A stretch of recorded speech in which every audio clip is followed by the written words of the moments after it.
Hi, let's solve today's daily challenge, that is even or tree.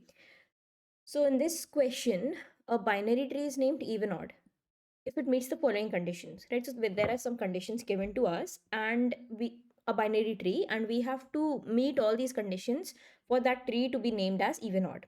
Correct. So what are these three conditions? The first condition is that the root of the binary tree is at level index 0. Its children are at level index 1, their children level index 2, etc. And for every even indexed level, all nodes at that level should have odd integer values in strictly increasing order from left to right. And for every odd index level, all nodes at the level have even integer values in strictly decreasing order from left to right. And so these are the conditions. So first of all, you have to go level by level, and at each level what you have to check, if the level is, let's say, even indexed. So here it's already mentioned that you have to start with zero index levels, correct, not one index. So considering that you start at the root, you have zero index, then one and two, and then so on. Then for even indexed level, right, so 0 to 4, these levels, nodes should have only odd integers, right? All the nodes in that particular level must be having odd integer. And when you go left to right from within that level, right, your values, integer values, should be strictly increasing. And for every odd index level, that is 1, 3, 5, etc., all nodes at the level have even integer values in strictly decreasing order, right? So there are two things, right? So let's see here, what are these things. There are already, they have marked the levels, level 1, 2, 3. So let's mark which is even. This is even, odd, even, odd, right? Now we know even odd levels. Now for even levels, the condition is you must have every integer in this level odd, right? Whatever values are there, the node values must be odd and they must be present in strictly increasing order. If you go from like this, from left to right, from left to right, if you go. And for odd levels, all the integer value, like value of node, right, of nodes, they must be even. And order from left to right, what must it be? It should be strictly decreasing, right? And if you meet these conditions at each and every level, only then can you call this particular tree even odd tree. Okay, let's see if this particular tree given to us is even odd or not. Okay, so first level is even. And what are the two conditions? First condition is all the values must be odd. There is only one value and it is odd. And as there is only one value, we cannot see order, right? So this is checking all our criteria. Then the second one. Second is odd level. In odd level, you must have all the even values and their order must be strictly decreasing. So let's see if all the nodes have even values. So yes, all the nodes have even values. Then you have to check the order. Are they strictly increasing or decreasing? You can see that they are strictly decreasing, right? So strictly decreasing means that they must be lesser, right? Sorry, the values must be lesser, right, than the previous value, the previous and next value, correct? And they must not be equal. So equality is never considered when you consider strictly decreasing, right? So you do not have to check the equality, only strictly decreasing. All right, so this particular level is following our conditions, so this level also meets them. Then let's check for the third level or the level 2, right? If you go from zero index, so level 2, it's even. If it is even, then we have to check value of node. So in case of even, the value of node should be odd, correct? So let's see all the values, 3, 7, 9, these are odd, correct? Then check the order must be in even level, it must be strictly increasing. So here let's see, 3 is less than 7 is less than 9. Amazing, it's also meeting all our criteria. These are the two criteria that we need. So it's also checking all the conditions. Then let's check for the last level, which is level 3, and it's odd. If it is odd, all the node values must be even. So 12, 8, 6, 2, all of them are even. And second condition is check for strictly when nodes are odd, the order should be strictly decreasing, correct? So check if the order is strictly decreasing or not. So 12 must be greater than the next value 8, 6, and 2. So it's definitely correct. So that means this level is also meeting all the criteria, and hence, as all the levels are meeting each and every criteria, you can return true and tell that okay, this is an even or tree. Now let's say even any of these things were not met. Let's say here it was a 5. No, it is not meeting our criteria because all nodes must be even in this level.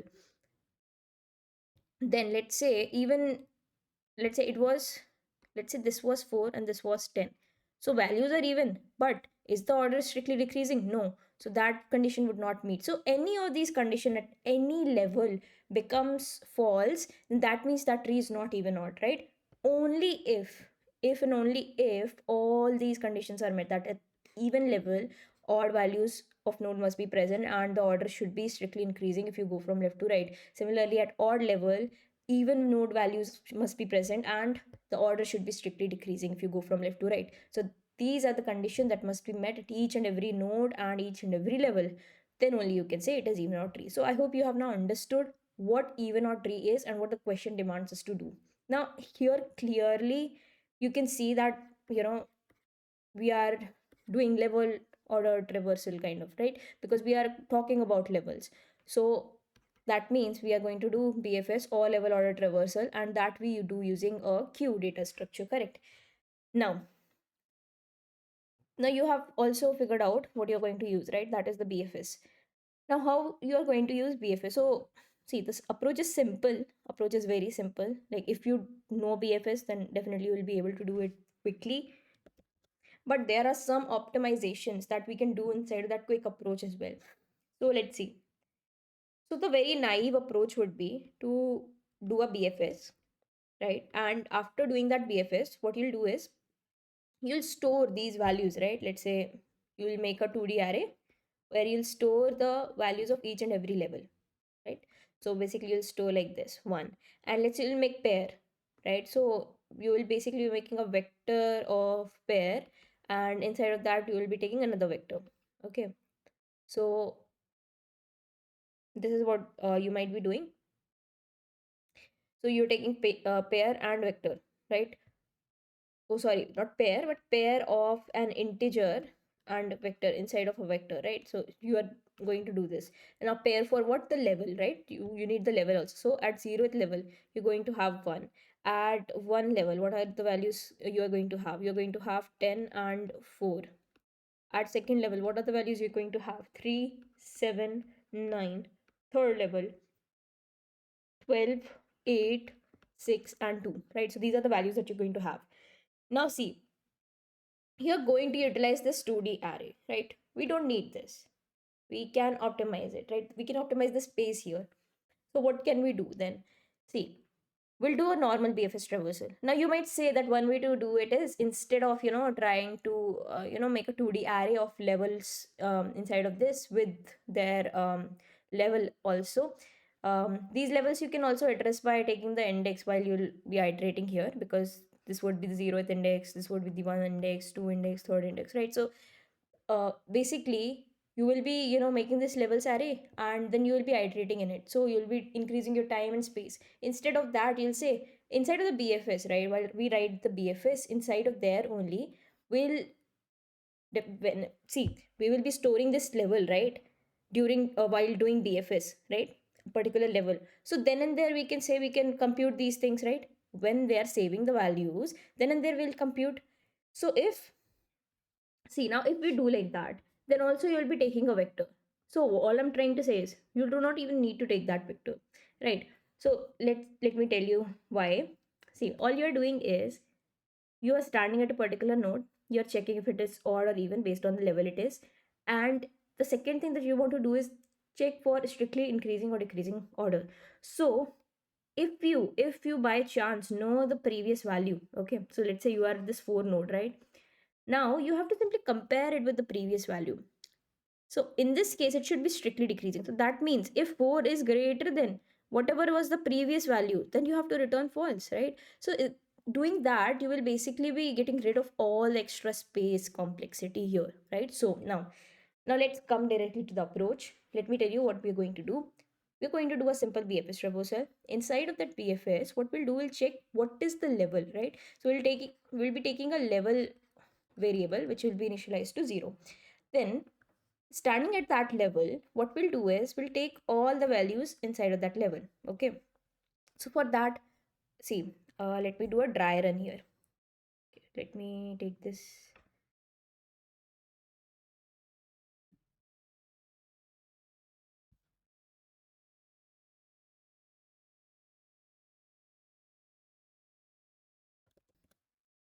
This is the trick, right? So we'll take a queue, right? Inside of that queue, we'll start storing from the root. So now we have root. We'll start doing the while loop, that is while queue is not empty. Inside of that, we'll check if first we have to take values out of this, right? So I have to take int n as the size of the queue. See, because we are doing a level order traversal, so we need to know what is the size of the queue, right? So we have to iterate within a particular level, correct? So that we can only do, see, we know at each and every iteration that we do in while doing a BFS is that you are going to have levels stored, right? But while doing normal BFS, right, you just simply pop the value, then check for the next value, store the values inside the queue, and you move on, keep doing that. But at each and every iteration, you know you're going to store a particular level's value because you are trying to traverse in all those values, right? So you'll take the size of the queue. Then what you'll do, you will start checking what is the level, right? So we'll simply check if level, if it's, let's say 1, if it is an odd level, then what are the conditions? All the node values must be even, correct? So you'll quickly do that, right? Let's say you're at a particular node and its node value, okay, not here. See, first we have to go inside this level, so we'll do a for loop, right? For I is equal to 0 to n, right? For all the n values, right? For all the n nodes, so n nodes are going to be of a particular level. You have to iterate and you have to check if node value, right, if it is even, right? If it is odd, right, you have to return false. You'll only write the conditions where that condition is becoming false. Okay, so from there you can simply return. If it is odd, then return because it's in odd level, right? So then what you'll do is for this for loop, right, simply take a previous variable. Inside of that previous, initially store, in case of decreasing order, you have to store int max. Okay, why? Because you are going to check at each iteration, right? The previous value should always be greater than your current value, correct? So that's the reason you take int max. Then you start iterating and you check simply if by chance current node value is greater than or equal to the previous. That means no, it's wrong and we have to return false. That is strictly decreasing order is not being followed. So that's all that you have to do. These are the only two conditions. And for the that particular level value, oh sorry, that particular node value, you have to also insert inside the queue, correct? So I hope you're getting it, how we are going to do it. And similarly, you will check if level modulo 2 is equal 0, that is if it is an or even level, correct? If it is even, then you have to check instead of this, here you're checking for odd, in there you will write for even. If any value is even inside of a odd level, sorry, inside of an even level, that means it is not an even or tree, so return false from there. Similarly, check for the node value and previous. So in that case, we'll take the previous as int min. Okay, after you take the previous as int min, you have to simply keep checking if the previous value, right, if the current value is less than the previous value, that means it is not strictly increasing order, correct? So from there also you return simply false. And this is how you will be solving this question. I'll show you the code. Before that, let's discuss the time and space complexity for this approach. So time complexity is going to be big of n, as you are only doing a simple BFS level order traversal. Then the space complexity is going to be big of n only for the queue, right? So these are the space and time complexity for this particular approach. Now let us go ahead and quickly see the code. So here now things will be much more clear to you. See, what we are doing, first declaring the level, creating the queue and pushing the root inside the queue, right? Normal, what we write in BFS. Now this code is completely modified, right? So you are doing level order traversal but in a modified way. So what you are doing, first you're taking the size of the queue, right? So what the number of nodes in that particular level you have to take, right? So you get from the whatever is the current size of the queue. So for the first level, right, it will be 1. All right. So after you get the size, you have to check two conditions, correct? You have to simply check the level, right? So level, if it is odd, right, then you have to check for any value. See, the two conditions we have to check. In odd level, all the values must be even and they must be in strictly decreasing order. So that's it. That is what we are going to do. See, previous integer we are taking here, this variable is storing int max, because as we saw that previous value should always be greater than equal to, sorry, greater than, only greater than the current value. Only then you can say that, okay, this is a strictly decreasing order. Otherwise, if it is less than equal, right, that means this is not right. Okay, so node value should never be greater than equal to previous, while previous should always be greater than the node value. So if this condition becomes true, return false. Also you have to consider another condition, and that condition is if it becomes odd, right? Oh sorry, if the particular node value is, if it is odd, you have to return false, because at an odd level only even value node values must be present. So we are checking these two conditions here, and also keep updating the previous with the current node value, right, for the next iteration. And then simply check if the particular node that you have taken, if it is existing, put it inside the queue, and similarly for the right one, put inside of the queue. So put the left and right child inside the queue, right? So this is for odd level. If the level is even, right, so in that case what you'll do, you'll take previous as int min, because in that case you will be checking previous must be less than, right, basically less than the current node value. Only then it will be strictly increasing order, right? Then you are going to simply iterate in the number of nodes you have in that inside that particular level, and you have to check at even level all values must be odd, but if you get any value that's even, you have to return false, right? That means it will not be an even or tree. Similarly, you have to check for the previous value. So if node value is less than equal to the previous, that is the current value is less than the previous, that means it's not strictly increasing order, right? So then also you have to return false and also update the previous and check for the left and the right children. If they exist, push it inside the queue. And also after at each and every iteration you have to do level plus plus, that is first level is done, 0th level is done, then you have to move on to the next level. So you have to also increment this, right, at each and every iteration. So this is how basically you have to solve this question. And let's say everything is well and good here. If you do complete iterations completely without returning any false, that means the tree is even odd and you have to return true. So I hope you've understood how to solve these questions, and this is the basic approach to solve this question.